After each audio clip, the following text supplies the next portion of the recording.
Hello guys! Hello para to sa lahat ng mga Leo.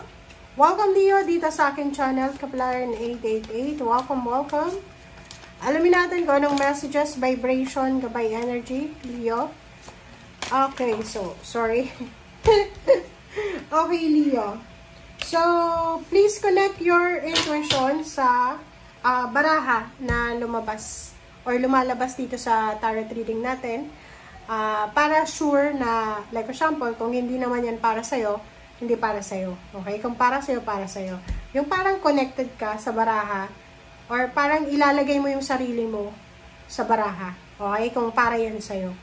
Okay, Leo. First card mo dito is Free Spirit, number 13, for be your own person. Bakit be your own person ka? Freedom.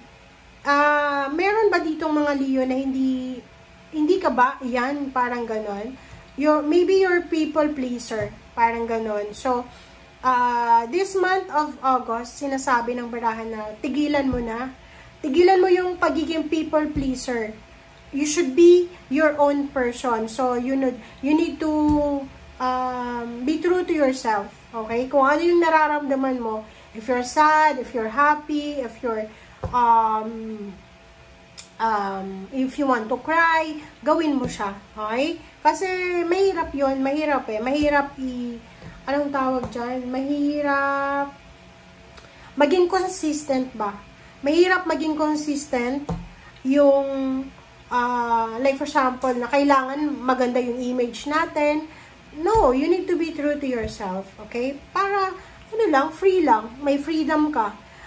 Kasi pag hindi ka totoo sa sarili mo, and nabubuhay ka na kailangan na palagi lang na maganda yung dapat ang tingin ng mga tao sa'yo, maybe, ang iba nun, mararamdaman nila na they're overpowering you or hawak ka nila sa kanilang palad or pinapaikot ka nila because alam nila na you're pleasing them. Okay? So, yun, di ba? Nakuha nyo, guys. Okay. Nahirapan ako dun Baka kasi bash tayo eh. Okay, so yun. Ipakita mo. Diba? Kung naiinis ka, wag makipagplastikan. Ipakita mo. Yun nga, diba? Parang Pinoy Big Brother na pakita mo kung ano ka, kung sino ka. Okay, Leo. And kung tatanggapin ka, good. Kung hindi ka tatanggapin, good din, diba? Kasi yung mga tao na tatanggapin tayo sa worst na ugali natin, sila yung totoong tao na dapat natin na bigyan ng atensyon. Kasi 'di ba, kahit masama yung ugali mo, wala kang maibigay sa kanila, they're still good to you, 'di ba? Planting seeds, Leo. Seeds of grace are being planted in the fertile soil of my soul.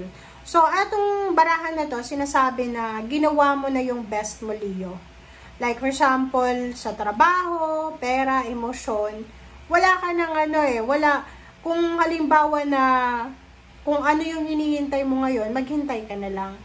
Like, for example, naghihintay ka ng promotion, naghihintay ka ng visa, contract signing, ano ba yung hinihintay mo? Victory, success, ibinigay mo na yung best mo eh. So, wala ka nang dapat pa, kumalma ka na lang, chill na lang, chill and relax ka na lang kasi, yun yung importante. Okay? You plant your seed and sinasabi ng barahan na yung grasya or yung seeds, yung buto na itinanim mo ay nasa tamang lugar. Fertile yung soil niya. So, syempre, pag fertile yung soil, automatic, maganda yung harvest niyan. So, basta ginawa mo na yung best mo, just let go, let God, hayaan mo na, and yung harvest season, hintayin mo na lang. Maghintay mo lang. Okay? Okay, Leo. This is your third deck. Tingnan natin.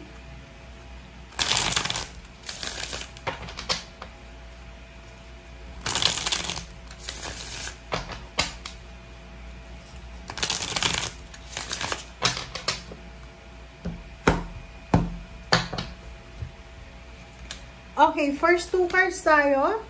Ace of Cups and Queen of Cups, Leo. So, sinasabi ng baraha sa'yo na huwag kang mag-alala. And by the way, this is your birthday month. So, happy birthday sa'yo. So, since birthday mo to, birthday month mo, you need to be happy. You need to calm yourself. You need to relax. Iwasan mo yung stress. Iwasan mo yung mga toxicity and negativity na yan. Okay? Ace of Cups, sinasabi ng baraha na sa buwan ng August, ikaw ay magiging sobrang masaya, magiging kalmado ang lahat sa buhay mo. And sinasabi ng baraha na makokontrol mo lahat. Yung parang kontrolado mo yung sitwasyon and at the same time, yung emotion mo. Alright. Next card natin is Seven of Pentacles and King of Cups. Oh, same with this one. Free spirit and planting seeds. Resonated siya dito na sinasabi na kung alam mo na ginawa mo na yung best mo, kasi itong planting seeds ay Seven of Pentacles yan eh, na parang alam mo na yung ginawa mo eh, nagtiyaga ka na, binigay mo na yung pawis, dugo mo, nagsuffer ka, so kalmahan mo na lang, and yun, just let go, let God, hayaan mo ng Panginoon kung ano yung harvest na ibibigay niya sa'yo. Okay, Death card and Six of Swords. Sinasabi ng baraha sa'yo, Death card is transformation. So, merong magbabago. So, sinasabi ng baraha sa'yo na tapos na yung paghihintay mo.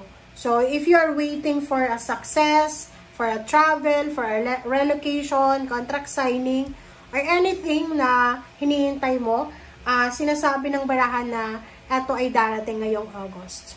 Okay, maybe retirement, maybe lump sum of money. Diba? So, kung ano man yan, na pwedeng mag-transform ang buhay mo.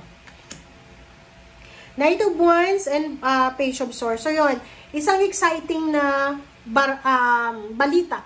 Isang exciting na balita, isang exciting na communication, clarity, ang posibleng darating sa'yo, na ito ay konektado sa future mo. Hindi ito konektado sa past, sa future. Okay, Eight of Cups and Five of Cups. So, nakikita ko sa'yo dito na instead na mag-worry ka, ma-stress ka, instead na manghinayang ka, siguro oras na para mag-move on ka. Yung parang, alimbawa na marami kang pinanghihinayangan sa past mo eh. Yung, like for example, may mga Leo ditong, ang tagal nyong naging unemployed, or ang tagal nyo sa company na yan, pero nung time na nagkasakit kayo, hindi naman kayo tinulungan ng company, parang ganon. So, nakikita ko sa'yo dito, instead na mag-worry ka, instead na manghinayang ka, instead na magmukmuk ka dyan sa gilid, instead na gamitin mo yung oras mo para sa pagsaya, umiiyak ka, diba? So, sinasabi ng baraha, oras na para mag-move on, oras na para i-withdraw mo yung sarili mo dyan sa sitwasyon na yan, umalis ka na sa malungkot na sitwasyon na yan, or sa kung ano man yan na asar, nakakalungkot na situation. Okay? Maybe it's past or current situation. Okay, let's confirm, Leo.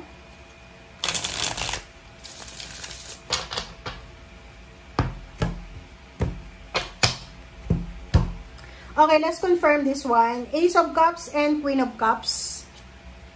Ace of Wands. So, yun, isang exciting na posibleng good news about family, about relationship, about something na posibleng aapo yung cups mo. So, there's, like for example, recovery of health, recovery of money, of loss, parang ganon. And Seven of Pentacles and King of Cups, Hermit, diba? Sabi ko sa'yo eh, kanina ko pa sinasabi sa'yo eh, pag ginawa mo na yung best mo, alam mo sa sarili mo na hindi ka nagkulang in a relationship, sa trabaho, or sa kung ano man tong hinihintay mong success, ipanatag mo na yung kalooban mo. Okay? Ipanatag mo na yung kalooban mo, ibigay mo na yan sa Panginoon, let God, let it go, let it flow.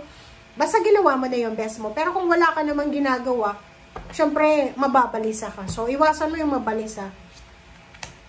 Okay, Six of Swords and Death card is Three of Wheels. So, yun. Nakikita ko sa'yo dito na posible, this is all about the business, collaboration, or this is about your future plans. So, nakikita ko sa'yo dito na marami ka, ngayong August, meron kang maiisip na negosyo na posibleng sisimulan. So, like for example, nasa ibang bansa ka, you're working as an OFW, siguro nakapag-desisyon ka na or ilang beses ka nang nag-desisyon na umuwi ng Pilipinas for good, but nag-iisip ka. But now, sinasabi ng barahan na nakapag-desisyon ka na. Okay? Tapos na yung desisyon, like marami kang pinagpipilian na negosyo, ngayon meron ka nang maiisip talaga kung ano talaga ito na susubukan mong negosyo. Page of Swords and Knight of Wands is Two of Swords. So, sinasabi ng baraha sa'yo dito na iwasan natin yung palaging nagdadalawang isip. Iwasan natin yung pabalik-balik tayo sa desisyon. Okay? Halimbawa, like Aries, kasi yung Aries, pag nagdesisyon siya, ganun talagang gagawin niya. Straightforward, like Gemini. So, ikaw, ganun din naman eh. But minsan, nagbabago. So, dito sinasabi, kung ano yung maisip mo, gawin mo na. Okay? 8 of Cups and 5 of Cups, 4 of Swords. Oh, diba? Sinasabi 4 of Swords, the Hermit, and the Ace of Cups, Queen of Cups. Sinasabi ng baraha sa'yo dito, Leo, na be at peace. Okay? Be at peace. Kasi, yun na nga, bahala na ang Panginoon eh. Ginawa mo na yung best mo eh. Walang kulang sa effort mo. Walang kulang sa ginawa mo. Walang kulang sa, kumbaga, sacrifices mo. Parang ganun. Okay? Thank you guys for watching. Bye!